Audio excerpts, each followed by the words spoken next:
Okay mga kababayan, Chris Ulo po at welcome back po ulit dito sa ating YouTube channel.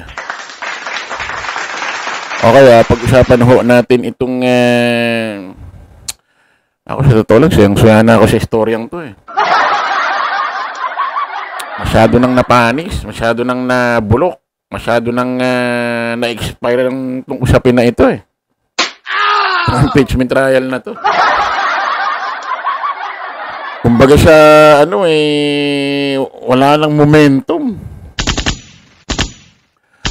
O, kilala niyo ho ba si Representative Sendanya? Ito hong si Representative Sendanya, ito ho yung stroke survivor. Yung tabingi ho yung bibig. Na minsan ininsulto ho ni Senador Bato de la Rosa na uupakan niya raw para yung mukha raw pumantay. Loko talaga ito si Senador Bato de la Rosa. PWD na pala ito pagka ganyan. Ito mga kababayan, nako dismayado ho sa ginawa hong butuhan diyan ho sa Senate na kung saan pinag-usapan ho kung pag-uusapan pa rin ang impeachment trial, i-hearing pa rin nila, ita-trial pa rin nila si BP Inday Sara Duterte sa kabila ho ng inilabas ho ng Supreme Court na itong impeachment ni BP Sara unconstitutional. Nanalo nga ho yung kadiliman versus sa kasamaan tuloy, sorry po. Nanalo ang tatawa ako dun Nanalo ang Duterte Black ba lahat yan? Kasi yung mga Duterte Black talagang binoto na yes, wag nang i-trial. Pero may mga ibang nag-yes dyan, hindi ibig sabihin pinagtatanggol si BP Inday Sara Duterte tulad ni Senador Erwin Tulfo na kung saan kaya siya nag-yes na wag nang i-trial muna. Hintayin na lang muna yung February kasi naniniwala talaga siya na may mali doon sa ginawa ng House of Representatives. Na kung saan, lumalabas talaga kasi ang pinakamalaking X-factor ho, kaya tinawag hong unconstitutional ho ito ng Supreme Court, itong impeachment ni BP Inday Sara Duterte. Dapat daw ho, sa isang taon, isang impeachment lang ang i-final. Lumalabas nga ho, talagang lumagpas sa isa kasi may iba't ibang grupo na nag-file ng impeachment. Iba't ibang grupo, iba't ibang petsa, iba't ibang elements. Iba't ibang issue. So, kung iintindihin mo talaga, hindi ka man mag-abogado, talagang lumagpas Ang nakakapagtaka dito, bakit hindi nalaman yun ng iba't ibang grupo? Tulad nila Ma'am Laila de Lima na nag-file din, abogado yan. Secretary pa ng Department of Justice, ba't di nila nalaman yan? Yung mga taga-house, may mga abogado dyan, ba't di rin nila nalaman? Bakit na hindi nila napayo na, wala namang magpa-file, kami lang muna. Kasi pag nag-file pa kayo, meron tayong nilalabag na, na batas. Kasi sobra na sa isang taon, kinakailangan. Yung sa amin na lang muna, yung Flander. Huwag na muna kayo mag-file ng kung ano-ano. Nalagpas. Ba't hindi nila nalaman yan? Yun ang nakakapagtaka. May mga abogado din yung mga yan. Parang nangyari yun. Naging nadismaya ho ito si Representative Sendanya. Pakinggan natin. Nakakahiya.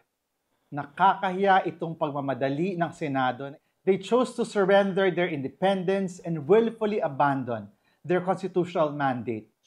Today, the Senate decided to become a Duterte Senate. Sa pagtalikod ng Senado sa kanyang tungkulin, nagsilbi itong taga-konsinti at taga-kubli ng mga krimen ng Vice-Presidente. Ang pandarambong ng 612 million pesos ng confidential funds at ang lantarang pang-aabuso sa kapangyarihan. Their disgraceful decision is a betrayal of the Constitution, a betrayal of the will of the people. This may have delayed our hopes for accountability. Ito, hindi naman kinakampihan yung mga nag-yes. Ang problema kasi mga kababayan, bakit hindi na itama ito? Kasi lumalabas talaga sumobra sa isa. Bakit hindi na itama? Ba't hindi nila nalaman itong mga bagay na ito? Kasi nga, may mga naniniwala na ito raw mga judges, mga judge na nagsabi unconstitutional, bias daw kasi mga appoint ni Digong ito. O halimbawa lang, hindi totoo ito. Halimbawa lang, bias nga, gusto nila maging bias. Ang problema, naging bias sila, ang nakuha nilang butas, legal. Kasi kung tutusin kahit talagang gusto mag-bias niyan, kung walang masisilip na butas, hindi nila magagawa eh. Ang problema may nasilip eh. Kung iisipin mo talaga lumagpas ng isa isipin mo, inulit ko, iba't ibang grupo, iba't ibang date, iba't ibang issue ng elements ng impeachment. Di ba nung nakarang taon, bigla tayo may naririnig, breaking news, mayroon na namang isang grupo na nag-file ng impeachment. Breaking news, may nag-file na naman ng... di iba't iba nga, lumagpas nga sa isa. At dapat pala hinayaan na lang muna ang House of Representatives ang nag-file na lang muna about ng plunder About graft and corruption dyan sa OBP at DepEd, yung mismo talagang issue sa kanya na tinatalakay sa Quadcom. Hindi na lang muna hinaluan ng kung ano-anong issue ng iba't ibang grupo. Dami rin kasi nakisausaw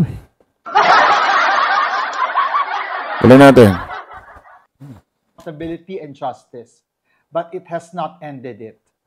Sa dulo, hindi pa rin nakakalusot si VP Sara Duterte sa kanyang mga pananagutan. Patuloy na magbabantay at maniningil ang taong bayan. Tuloy ang laban. Wow. Kasi lumalabas mga kababayan, itong impeachment trial ni VP Inday Sara Duterte, hindi naman po tuluyan talagang binasura o dismiss sa Senate. Hindi kumbaga naka-floating, nandyan lang.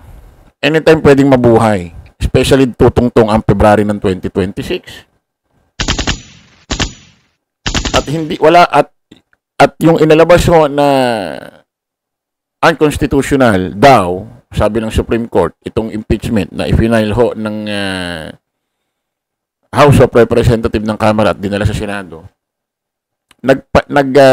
Umano kasi ang House, umapila ng MR, yung motion for reconsideration. Although napagbutuhan na sa Senate, nawag munang pag-usapan sa February na ng 2026, paano na lang pag nabaligtad yung hatol? Yung inilabas ho ng desisyon ho ng Supreme Court na tinanggap ho yung MR pabor do sa motion ho for reconsideration nila House Speaker Martin Romualdez. Paano na lang?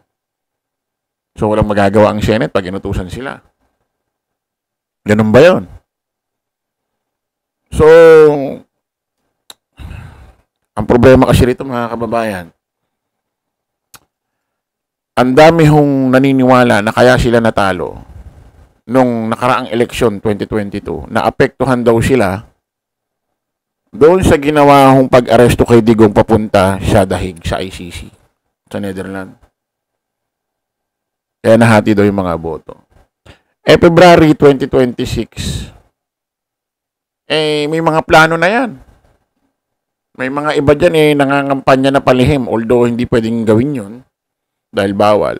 Kasi 2028 ho ang halalan para ho sa national voting. 2027 ho ng October ang filing ng Certificate of Candidacy. So, pag tumungtong ang February ng 2026, nalalapit na ho yan sa 2027 ng October. So, yung mga utak ng politiko dyan, hindi mo na malaman. Medyo gaganong-ganon na yan. Hindi mo na malaman kung ano ang magiging desisyon para hindi ho maapektuhan ang kanilang pangangampanya pagtakbo kung saaling tatakbo sila sa 2028. So, malabnaw na ito, mga kababayan. Malabnaw na to. At tingnan natin kung ano mangyayari kasi grabe, napakarami pang pwedeng mangyari dyan. February, isipin mo malay nyo, nasa ICC na si malay nyo, nasa ICC na si BP Inday Sara Duterte, di ba? Nakakulong na ron. Okay, kita-kita ulit tayo sa panibagong vlog. Bye-bye po.